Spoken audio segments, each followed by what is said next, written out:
Okay, we're getting close to 350.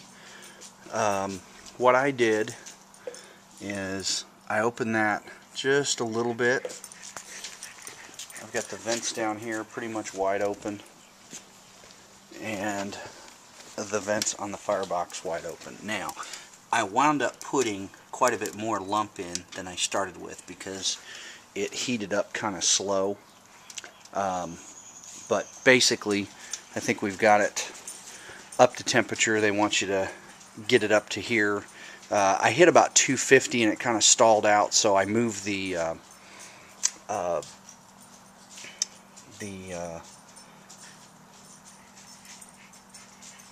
adjustments for those wicks inside of there. I moved them wider apart, and then I dumped a little bit more lump charcoal in it.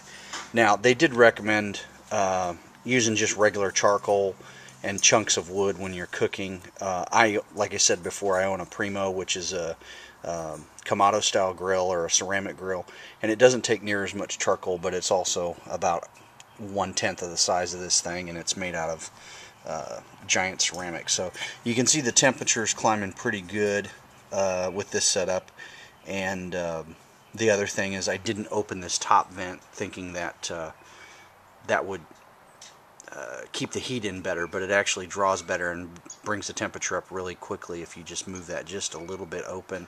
After I had thought about it, they had told me that at the factory when I picked this up. So it is now going through that process, and it's getting dark, so I'm going to let this thing burn out for about the hour that they recommend in the book, and then tomorrow in the daylight I'll open it up and show you what it looks like in the inside.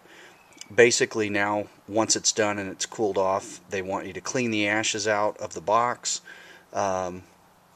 because those will attract moisture and can cause problems and rust in there.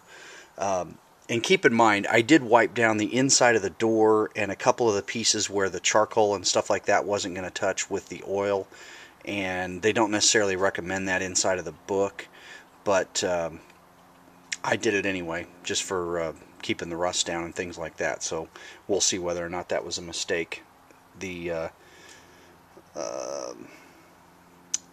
Trying to think. The only other thing is, yeah, this one's open just a little bit, so I'll go ahead and close that. This is the one closest to the firebox. So far so good. And keep in mind, I did not. That's your hog pan, and over here is the main ash pan. Those are stainless, and they don't recommend that you season those in the instructions. So I just left those out. That's Sugar Baby, if you want to know who my cat is. Anyway, so I think the seasoning part is basically done, and I will open it up tomorrow, and we'll take a little video and see what the inside looks like.